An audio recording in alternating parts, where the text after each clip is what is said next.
Ta'ala wa barakatuh. Yang saya kasihi Ustaz Noh bin Bakri, juga Ustaz Mustaqim, Arif, Kamal, Abang Naziruddin dan semua ayah-ayah yang ada di samping saya di sini. Pertama sekali kita panjatkan puji dan syukur kehadirat Allah Subhanahu wa taala yang telah menganugerahkan kesempatan waktu untuk kita bersama-sama berada di bumi yang mulia ini, iaitu bumi Tarim. Saya tertarik satu bahasa kalimat yang disebutkan oleh Ayah Wan. Bumi ini adalah bumi ajaib. Bumi ajaib. Bila sebut ajaib ni adalah satu kelainan yang sangat-sangat berlainan dengan bumi-bumi yang lain. Jadi kalau ajaib di situ, macam-macamlah rahsia yang ada di dalam itu. Kenapa dia boleh jadi ajaib? Ini suatu benda yang banyak kita kena persoalkan dalam perkara kita, terutama sekali ibu ayah yang orang kata tak lama lagi akan pulang ke tanah air masing-masing. Anak ini akan kekal dan dia faham apa maksud ajaib di situ. Alhamdulillah, sangat syukur. Siapa yang dah semayang, siapa yang dah sujud syukur salat 2 rakaat, dia sujud syukur, siapa dia? Angkat tangan, anak-anak Abi dulu. Tak ada seorang lagi buat. Nanti buat solat 2 rakaat, satu sujud syukur. Terima kasih sangat pada Allah kerana sampaikan kita kepada bumi Suri Tawali. Ini bukan bumi-bumi yang biasa-biasa, ini adalah bumi yang luar biasa. Jadi ibu ayah, anak-anak Abi, mulai malam ni kita adakan program tazkirah, nasihat, perkongsian ilmu daripada ustaz ataupun asatizah masyaikh yang ada di bumi Tarim ini. Yang berbeza-beza lah. Malam ini Ustaz Noh, malam besok kita akan tukarkan, malam lusa sampailah kita pulang. Kita nak kita tempoh yang kita ada di bumi Tarim ni bukan hanya sekadar kita pergi buat lawatan ziarah, tetapi kita ada juga menimba ilmu, ziarah dan belajar. Jadi saya minta ibu ayah peka dan sungguh-sungguh faham, catat, dengar, jangan ada ngantuk-ngantuk. Tak lama kita punya program ni, mungkin 30 minit ke 40 minit saja. Jadi biar benda tu berjalan sampailah kita nak pulang. Jadi buat pengetahuan, insya-Allah setiap hari selepas maghrib kita dah mula dah. Jadi lelaki akan semayang di Darul Mustafa, terus balik ke sini kita akan buat tazkirah. Nanti kita akan tukarlah malam esok siapa-siapa. Mana ada 2 ustaz dah, mana lepas maghrib dengan lepas isyak. Jadi kita dah hargakan ilmu ni Ustaz Noh. Kita dah hargakan ilmu ni. Jadi kita nak dengar benda-benda yang baru yang tak biasa kami dengar, dan kami bersedia untuk mendengar juga benda-benda yang biasa didengar. Ta'aduban wa ta'ziman wa tahtiraman. Kami adu-adukan ilmu-ilmu yang nak hulurkan kepada kami. Tangan kami sedang menambai dan untuk menerima ilmu-ilmu daripada ahli tarim wa ahlaha. Mudah-mudahan insya-Allah barakah, manfaat kepada kita semuanya, insya-Allah keberkahan yang kita inginkan dari Allah Subhanahu wa taala. Habis tidak memanjangkan masa, kita sediakan kepada Ustaz Noh untuk menyampaikan manfaat, tausiah, ilmu, pandangan apa saja. Silakan, tafadhal mashkura.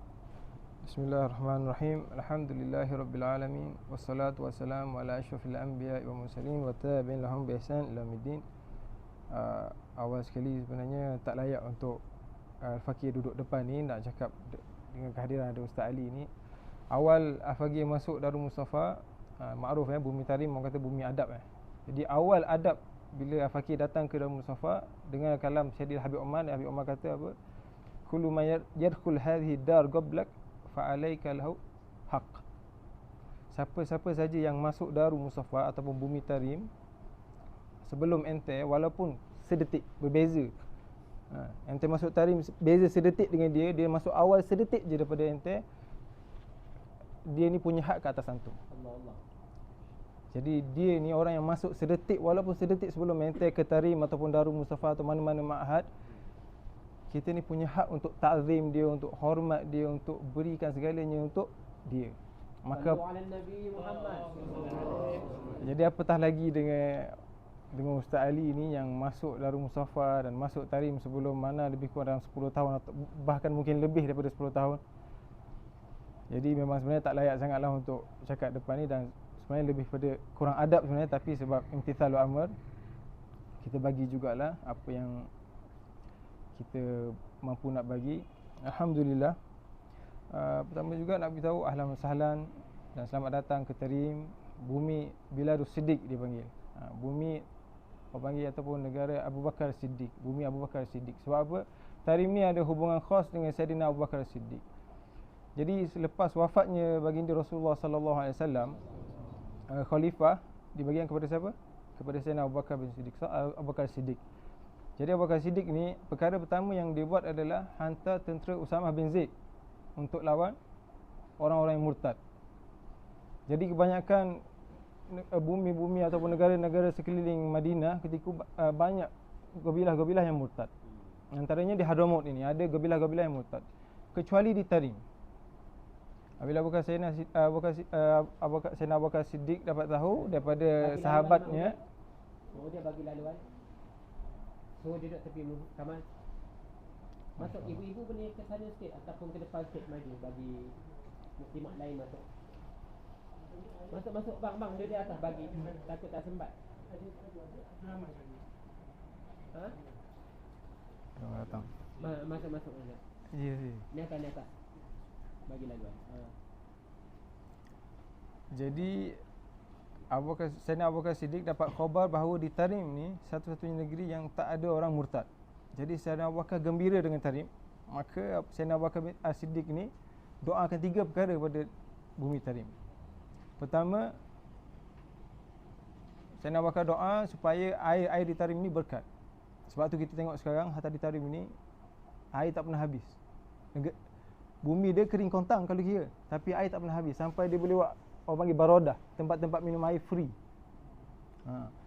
Yang kedua, kata Sayyidina Abu Bakar Siddiq, dia doa supaya bumi ni tumbuhnya ulama di sini seperti cendawan. Salah satu. Sebab itu kata Habib Ali Jufri, kata antara sebab itulah bumi Tarim ni penuh dengan ulama yang berkat. Sebab apa? Berkat doa Sayyidina Abu Bakar Siddiq. Yang ketiga, kata Abu Bakar Siddiq doakan supaya negeri ini, bumi ini kekal sampai ke yaumul qiyamah. Jadi antum masya-Allah terpilih.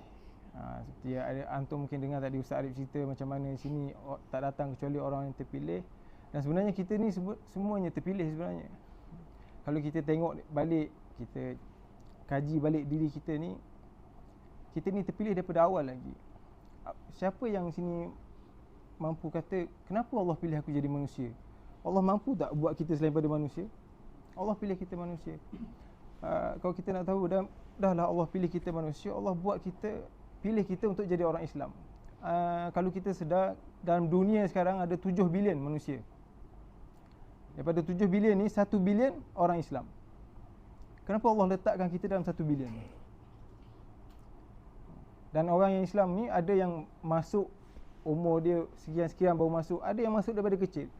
Maksudnya dia lahir tu dah Islam sebab mak ayah dia Islam. Dan kita alhamdulillah semua sini Islam dari kecil. Allah pilih kita dari kecil. Maksud dari lahir Allah dah pilih kita untuk masuk Islam. Sebab kita ada kawan-kawan kita di sini Darul Mustafa, umur 30 baru masuk Islam, umur 40 baru masuk Islam. Ada yang dah buat macam-macam baru masuk Islam. Kita alhamdulillah Allah pilih kita tanpa sebab, tanpa kita minta. Adakah yang minta nak lahir dalam Islam? Wala wahid minna. Tak ada seorang daripada kita pun yang minta untuk masuk Islam. Dan daripada 1 bilion orang Islam ni, berapa ramai yang betul-betul nak kejar untuk dapatkan cinta Allah dan cinta Rasulullah SAW? Boleh kira dengan jari kalau kira. Daripada 1 bilion. Daripada 1 bilion ni ramai mana yang tertipu dengan 7 bilion lagi, yang tertipu dengan orang kafir, tertipu dengan gerakan mereka, tertipu dengan daya pemikiran mereka. Dan alhamdulillah antum, Allah pilih tanpa antum minta juga untuk datang belajar agama. Dan yang belajar agama macam ramai mana yang belajar agama tetapi tertipu dengan fikiran-fikiran yang terpesong. Dan Allah alhamdulillah antum Allah pilih dalam lingkungan yang datang belajar agama dari dalam jalan ahli sunnah wal jamaah dengan para habaib, tanpa antum sebarang kehendak daripada antum. Allah yang pilih antum. Sebab itu kata para ulama di sini, sebenarnya yang datang sini tak datang kecuali terpilih. Tapi kita kena faham, orang yang terpilih ini Allah pilih kita kadang-kadang untuk duduk dalam dengan orang yang dengan ulama, duduk dengan orang soleh ni ada dua golongan sahaja. Satu golongan Allah sayang dia, Allah letak dia dengan ulama, Allah letak dia dengan orang soleh, Allah letak dia dengan orang yang baik-baik. Ada satu golongan lagi Allah tak suka dia, kurang sayang dia, Allah letak dia dengan ulama juga. Allah letak dia dekat orang soleh tapi Allah tak sayang dia. Apa dalil dia? Zaman Nabi SAW ada dua golongan, ada yang kafir, ada yang beriman. Tapi semua Allah pilih duduk dengan Nabi, tapi bukan semua beriman. Itu tandanya ada Allah pilih kerana Allah sayang. Allah letak dia dengan Nabi Muhammad sebab Allah sayang. Seperti para sahabat, Allah sayang dia, maka Allah letak dia dengan Nabi Muhammad SAW satu zaman, beriman dengan Nabi, ikut apa yang Nabi buat, ikut apa yang Nabi suruh. Itu tanda Allah sayang. Ada satu golongan duduk satu zaman dengan Nabi, nampak apa yang Sayyidina Abu Bakar nampak, nampak Nabi yang sama, nampak Nabi yang Allah utus, nampak, tapi dia tidak beriman. Itu tanda Allah tidak sayang. Maka begitu juga kita sekarang, apabila Allah letak kita dengan pewaris Nabi, kita kena tahu kita ni golongan yang Allah sayang ataupun tidak sayang. Macam mana kita nak tahu kita ni golongan yang Allah sayang ataupun tidak sayang? Itu masing-masing. Kita tidak boleh hukum orang, kita tidak mampu untuk menghukum orang. Kita hanya tengok zahir. Zahir sekarang semua Allah sayang. Tapi yang macam mana kita betul-betul nak tahu kita ni golongan yang Allah sayang ataupun tidak sayang? Kita tengok diri kita. Kita masing-masing cek diri masing-masing. Tengok. Perkara pertama yang kita nak cek, bagaimana adab kita dengan pewaris Nabi. Kalau kita betul adab kita dengan para ulama, dengan pewaris Nabi, adab kita jalan yang betul apa semua seperti para sahabat, maka itu adalah tanda Allah sayang kita. Sebab apa? Sebab para sahabat, perkara pertama yang mereka jaga dengan Nabi SAW adalah adab. Bahkan dalam majlis seperti ini dengan Nabi SAW, para sahabat sampai tidak ada yang mampu mengangkat kepala. Kenapa? Takzimnya baginda Nabi SAW. Sebab adabnya dengan Nabi SAW sampai tak mampu angkat kepala.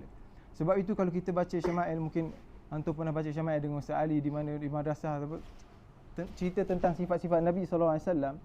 Kebanyakan yang cerita tentang sifat-sifat Nabi ni adalah para sahabat yang yang kecil-kecil, maksudnya yang masih kecil. Tapi jarang kita dengar tentang sifat-sifat Nabi ni daripada para sahabat yang besar seperti Sayyidina Abu Bakar Siddiq, Sayyidina Ali ataupun daripada Sayyidina Umar. Sebab apa?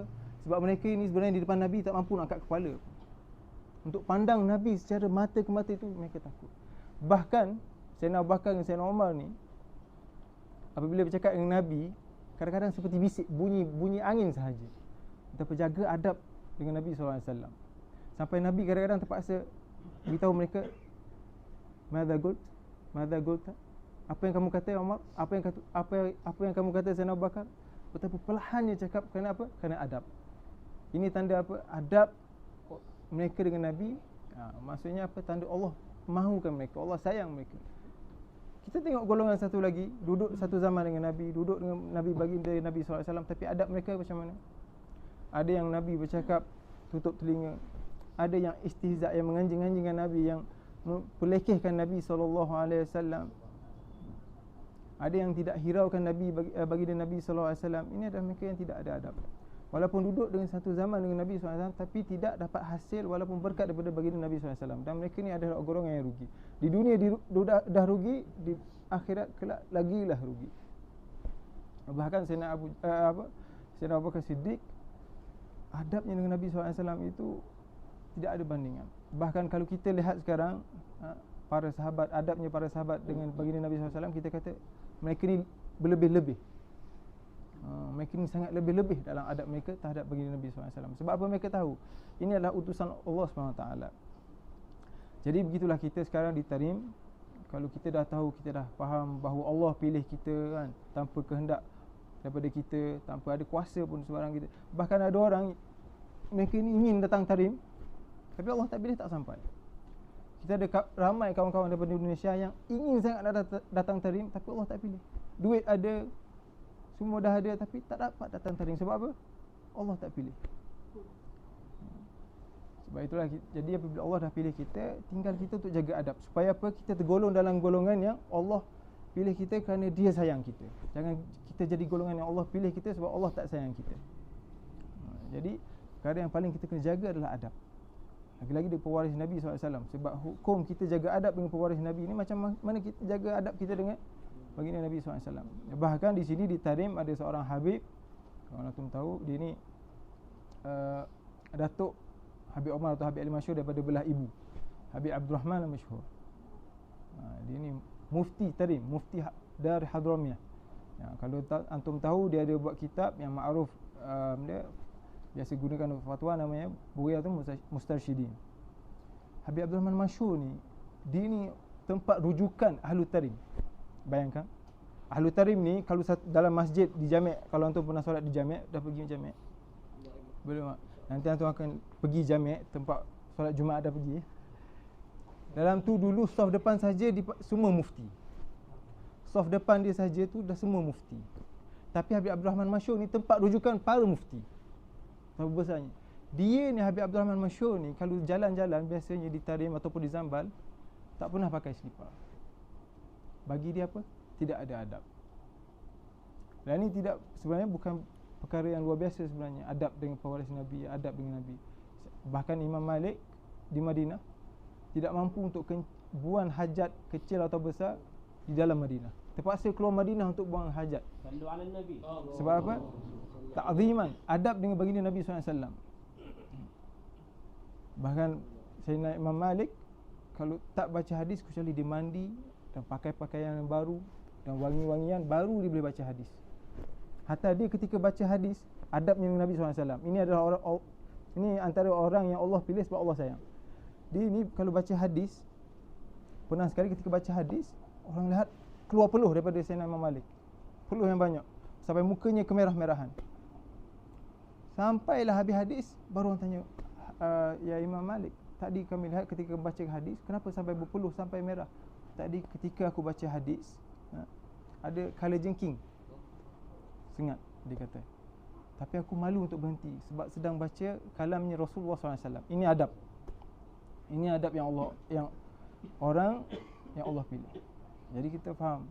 Jadi antum kalau apabila tahu, faham Allah pilih kita untuk duduk di Tarim, kalau kita nak jadi golongan itu, kena jaga adab. Paling kurang kita perlu jaga adab. Ini untuk orang awam. Untuk orang awam perlu jaga adab di Tarim. Hatta di Tarim ini, adat-adat orang Tarim, adat ni beza dengan adab. Adat ni buat satu benda yang dibuat ikut budaya masing-masing. Kita di Malaysia ada adat, tapi di Tarim hatta adat dia mengikut sunnah. Bahkan ada seorang habib ni, dia tulis satu kitab nama Dalilul Gawim. Dalilul Gawim. Dalilul Gawim ni cerita tentang adat-adat di Tarim. Daripada ada tarian, ada macam-macam adat-adat di Tarim yang mengikut sunnah. Dia bagi dalil-dalil kenapa orang Tarim buat begini, ada dalil dia. Mengikut sunnah Nabi SAW. Ada adat-adat Tarim macam gini sebab ada dalil dia. Sebab itu antara salah satu adat di Tarim, orang perempuan di sini tidak menuju tempat yang ada ramainya lelaki. Satu aib orang perempuan pergi satu tempat yang banyak lelaki-lelaki. Sebab itu di sini ada pasar khas untuk perempuan. Bahkan mereka ada suq nisaan. Di Hari Rabu ada tempat macam pasar tani khas untuk perempuan. Sebab itu adalah satu aib yang sangat besar sebenarnya. Perempuan sekarang berjalan-jalan di depan Darul Mustafa. Sebab Darul Mustafa tu memang tempat biasanya laki-laki yang ramai. Jadi orang adat di Tarim ini, sebab itu kita tak akan lihat orang Tarim, perempuan Tarim lalu di depan Darul Mustafa. Sebab mereka ini apa? Aib mereka menuju ke tempat yang ada ramainya laki-laki. Ini juga berdasarkan sunnah. Sebab itu Nabi SAW pernah tanya kepada Sayyidina Fatimah, ayu syai'in khair lil mar'ah, dia kata. Nabi SAW tanya, perkara apa yang paling baik untuk perempuan? Kata Sayyidina Fatimah, ala tara rajulan wala yarahu rajul wala yaraha rajul. Perkara yang paling baik perempuan, kata Sayyidina Fatimah, adalah tidak melihat lelaki dan tidak dilihat oleh lelaki. Nabi, gembiranya Nabi dengan jawapan Sayyidina Fatimah ni, Nabi kata apa? Fatimah bid'atun minni. Kata Nabi SAW, Fatimah ni sebahagian daripada aku. Fatwa Nabi. Sukanya Nabi dengan jawapan Sayyidina Fatimah tu, sampai Nabi kata, Fatimah bid'atun minni. Fatimah ni sebahagian daripada aku. Gembira dengan fatwa yang dikeluarkan oleh Sayyidina Fatimah. Sayyidina Habib Omar kalau sebut cerita ni, dia kata fatwa dikeluarkan oleh Sayyidina Fatimah, dicop oleh Nabi SAW. Nabi lulus, kata fatwa ni lulus. Sebaik-baik perempuan adalah tidak melihat lelaki dan tidak dilihat oleh lelaki. Sallu ala Nabi. Itu antara salah satu adab tahrim. Adab di tahrim juga, kita sini ada satu aib sebenarnya, seorang laki-laki keluar mana-mana pakai seluar ataupun pakai pakaian yang pakai seluar. Sebab apa? Sebab syadidul ihtiraz bi ittiba' Nabi SAW. Semangat ataupun bersungguh-sungguh untuk mengikut Nabi SAW. Betul, sunnah kita ada khilaf. Para ulama ada khilaf. Pakai kain ni ikut sunnah ataupun tak. Sebab ada ulama kata apa yang Nabi pakai itu sebenarnya tak jadi sunnah. Tamam, tak jadi sunnah. Sebab itu hanyalah pakaian Nabi SAW. Tapi ulama bersetuju, bersepakat, siapa-siapa ikut Nabi walaupun dalam pakaian kerana cinta kepada Nabi dan ingin ikut Nabi SAW, jadi sunnah. Jadi orang tahrim susah nak tengok pakai seluar, banyakkan pakai kain. Sebab apa? Nak ikut sunnah Nabi SAW. Sebab itulah kita tengok sini,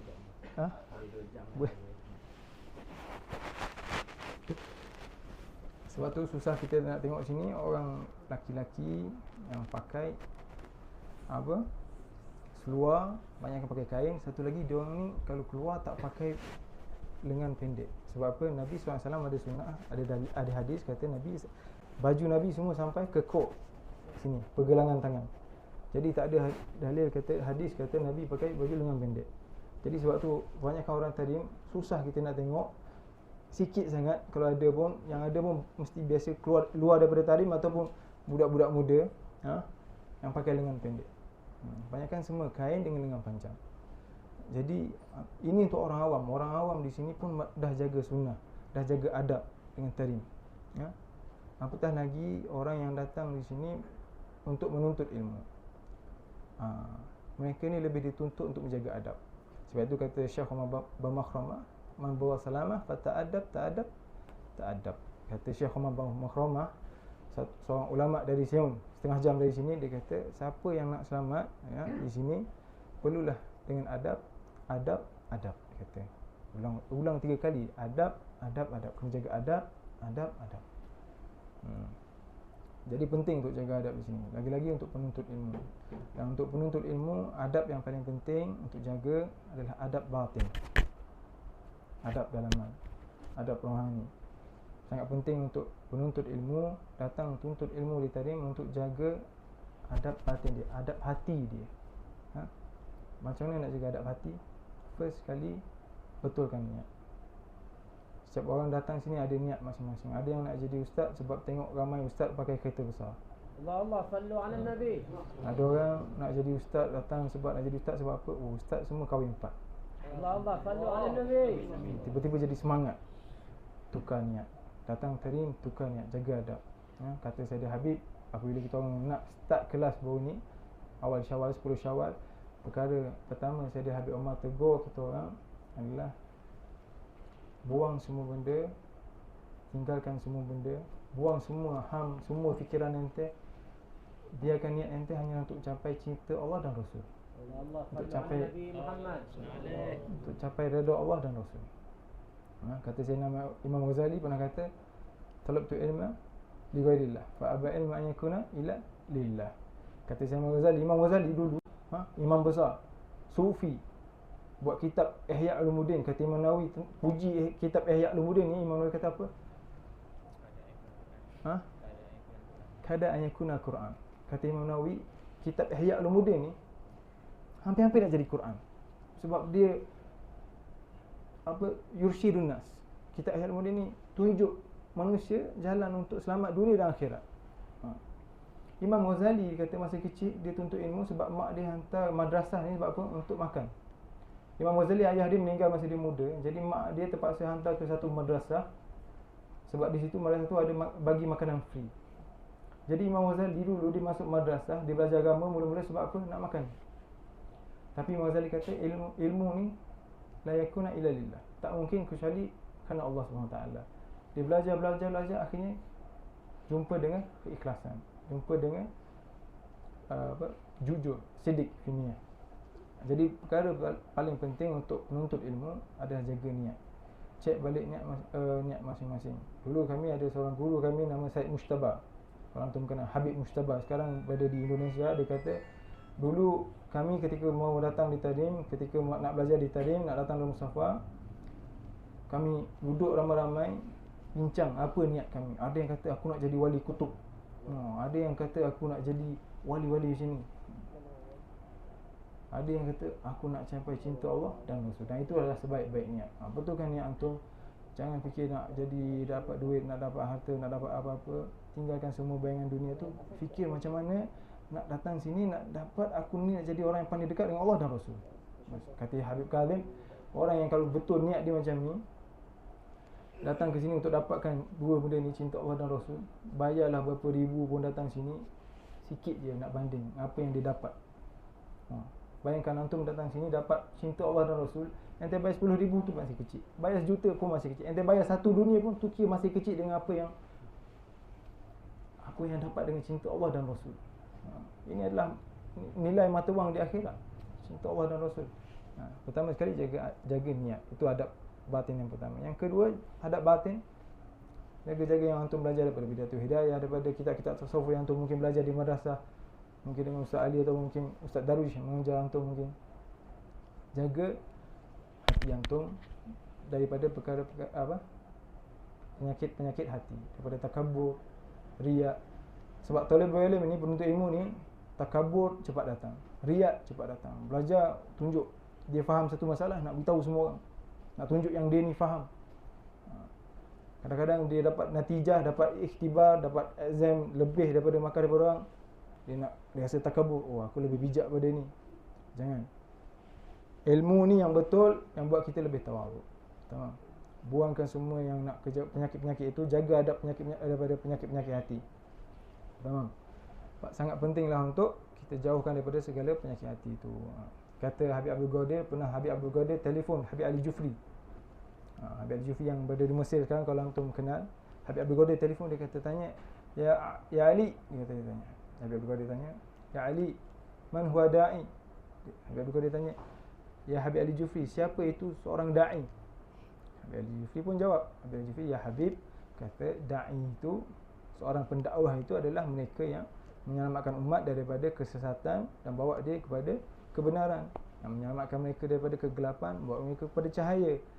Kata Habib Abdul Qadir, betul. Naam, itu betul.